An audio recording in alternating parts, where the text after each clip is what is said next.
샬롬 사랑합니다. 축복합니다. 우리 하나님의 은혜와 평강이 우리 집사님의 가정과 하시는 모든 일들이 함께하기를 간절히 기도합니다. 코로나로 인해 작년에 대면 신방을 하지 못했습니다. 그래서 올해도 대면 신방이 어려워져서 영상을 통해서 각 가정에 지금 신방을 하고 있습니다. 오늘 읽을 말씀은 우리 집사님이 작년에 보내주신 집사님의 가정의 소망의 말씀입니다. 먼저 말씀을 읽어보겠습니다. 마태복음 6장 34절 말씀입니다. 그러므로 내 일일을 위하여 염려하지 말라. 내일 일은 내일 염려할 것이요 한날의 괴로움은 그날의 족하니라. 아멘. 오늘 말씀에 보면 내일을 위하여 염려하지 말라 이런 말씀이 나옵니다. 예수님께서 산상설교 중에 하신 말씀입니다. 우리는 무엇을 먹을까, 무엇을 마실까, 어떻게 살까 이렇게 여기에 다 마음을 빼앗기고 살고 있기에 그 염려가 떠나지 않는 삶을 살고 있습니다. 그런데 예수님은 하나님께서 공중에 나는 새도 귀하게 여기셔서 기르시고 입히시는데 하물며 하나님의 자녀인 너희들이 이것보다 귀하지 않겠느냐. 너희 하늘 아버지께서 이 모든 것을 너희에게 있어야 할 줄을 아신다라고 말씀하시면서 너희는 먼저 그의 나라와 그의 의를 구하라. 그리하면 이 모든 것을 너희에게 더하시리라. 그러므로 내일 일을 위하여 염려하지 말아라. 내일 일은 내일 염려할 것이요 한날의 괴로움은 그날로 족하니라. 그렇게 말씀하시고 있습니다. 사람들이 다 먹고 사는 게 힘들죠. 생활고로 어려움을 당해서 사람답게 살지 못하니 차라리 죽는 게 낫겠다 이런 마음으로 사는 사람이 있습니다. 얼마나 세상 살기가 힘들면 이렇게 극단적인 생각을 하는 사람들이 있을까 이런 생각도 합니다. 사람이 사는데 사실 1차적인 관심은 의식주의 문제이죠. 근데 사실 중요한 순서로 이야기하면 의복보다 먹는 게 더 중요하죠. 그래서 식주의입니다. 그래서 슈럽 시대에는 먹는 것이 중요한 시대였고, 그리고 농경 시대가 되면서 잉여 생산물을 저장하면서 이제 지주와 소작인, 부와 빈이 이제 나누어지게 되죠. 이들이 사실 입고 있는 옷으로 사람들이 구별되기 시작됩니다. 그래서 옷으로 신분이 나뉘어지게 됩니다. 그래서 의도 참 중요하긴 한데 이 의는 신분을 나누게 되죠. 그리고 지금 이제 산업화가 되면서 집으로 이제 부자와 가난한 자가 나누어집니다. 어디에 살아, 그리고 몇 평에 살아, 이것으로 비교를 당합니다. 그런데 예수님께서는 이것보다 더 중요한 것이 몸이라고 말씀하고 있죠. 우리의 몸. 사람에게 보이게 하기 위해서 우리는 이제 옷이나 혹은 집을 중하게 생각하다 보니까 사실 이것 때문에 염려가 생기는 것입니다. 몸이 더 중요한데. 그럼 근심이 생기는 겁니다. 초가삼간도 나는 만족하네. 값진 재물도 내겐 없지만 내게 주어진 하늘나라에 가면 순황금길을 걷겠네. 뭐 이런 옛날 우리가 한참 불렀던 복음성가가 있는데 그 가사처럼 우리에게 보여지는 것이 아니라 우리는 보이지 않는 천국을 생각하며 살아야 됩니다.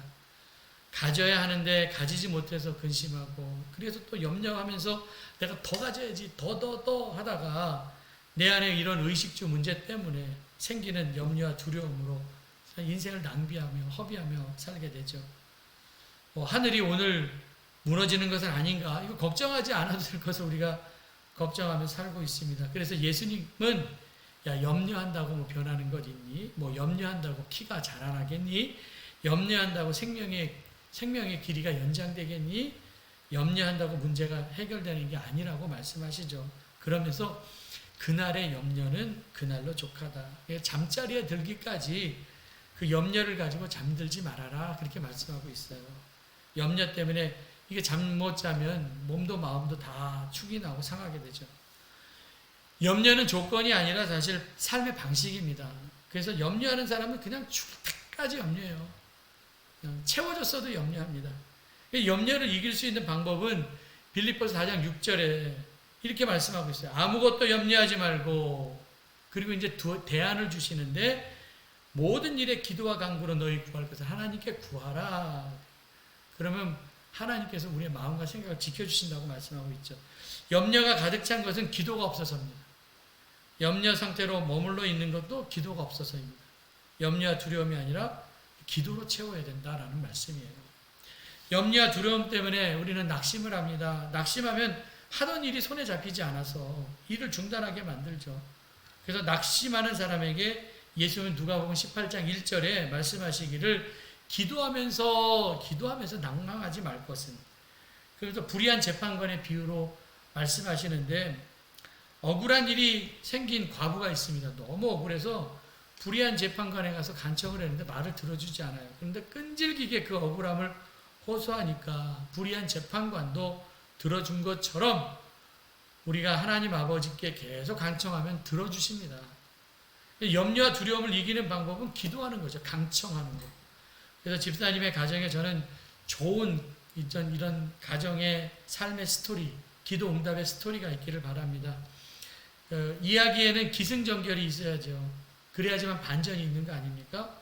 염려의 문제로 근심하고 있을 것이 아니라 우리가 기도할 때 이 문제가 해결되고 이기기만 하면 그것이 간증이 됩니다. 염려, 두려움의 늪에 빠져나오지 못하는 사람은 할 이야기가 없는 사람입니다. 염려는 다 있지만 그 염려 때문에 눌려서 겁먹지 마십시오. 그냥 나의 의식주는 사실 자식이 아니라 아버지가 걱정하는 것이고 하나님의 자녀인 내가 걱정할 것은 아닙니다. 우리는 없는 것, 필요한 것은 일단 아버지께 구하기만 하면 되고요. 낙심금물, 염려금물 이 말을 생각하면서 우리 집사님의 삶과 사업과 그리고 가정 가운데 근심이 없이 주 안에서 참 평안을 누리시는 우리 집사님의 가정이 되기를 간절히 기도합니다. 제가 집사님 가정을 위해서 기도하겠습니다. 사랑의 주 하나님, 하나님의 사랑을 나눌 수 있는 시간을 주시니 감사를 드립니다. 지난 1년 6개월 동안 코로나로 인해서 거리를 두며 살았습니다. 영상으로나마 함께 말씀을 나누게 함을 감사를 드립니다. 하나님의 선하신 뜻대로 집사님의 가정과 계획하고 있는 모든 일들 선한 길로 인도해 주시옵소서.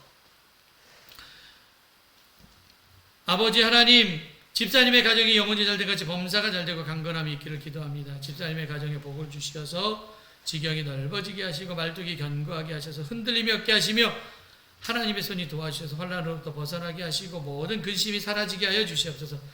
하는 모든 일마다 잘되게 하시며 집사님이 기도하고 구하는 것보다 더 넘치게 채워주시어서 풍성하게 하시고 싱싱하게 하여 주시옵소서. 집사님의 영과 육이 강건하여 몸이 피곤하지 않게 하시며 마음이 평안함을 누리어서 아버지 하나님께서 눈에서 눈물이 사라지고 기쁜 일들만 있게 하여 주시옵소서.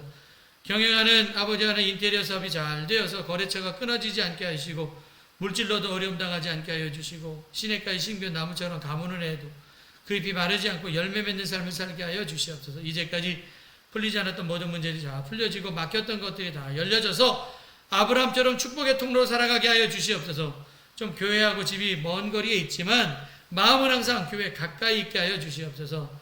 두 자녀인 유빈이와 유민이에게 함께 해주셔서 공부하고 있습니다. 학교생활 잘하고 좋은 친구들 만나게 하시고 사람들에게 인정받고 칭찬받는 삶을 살게 하여 주시옵소서. 특별히 공부할 때 하나님이 총명함을 주셔서 하나를 들으면 10개를 깨닫게 하여 주시옵소서. 특히 믿음으로 살게 하여 주시고 하나님을 기쁘시게 하는 삶을 살게 하여 주시고 그 가는 길이 평탄하고 형통하게 하여 주시옵시며 우리 유빈이 아버지도 이제 함께 나와 예배할 수 있는 믿음을 가지고 살게 하여 주시옵소서. 오늘 집사님의 가정에 주신 말씀이 축복의 말씀이 되기를 원하오며 예수님의 이름으로 간절히 기도드렸사옵나이다. 아멘.